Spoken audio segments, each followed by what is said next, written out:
Now, one thing about people in depression, in our society, we don't talk about it. So I just knew that I felt a little off, and I knew I felt different, but I didn't know what was wrong with me. And it almost became to be a form of saying, I think something wrong, I don't know, but this is how I feel a little bit, and I don't want to talk about it. So I'm going to go back over here, people was like, okay, she's weird, what is really going on with her?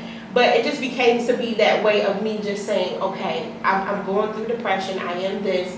And when I got back into clothing, it kind of just brought that out of me.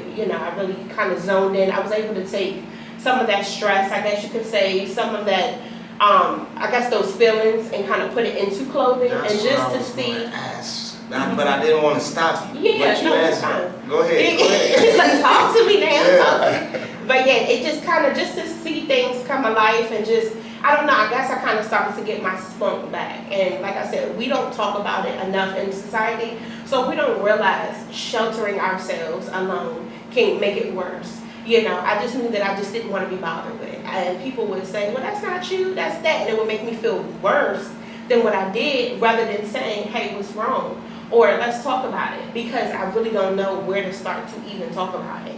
And so that became to be really like a high focus point where I was like, enough is enough. I'm getting back to me, and then that's how the clothing part was born. So I know fashion is art. So when you were going through the depression, did you express the depression through what you wore, or was you like, I'm gonna do the exact opposite and wear bright yellow and green?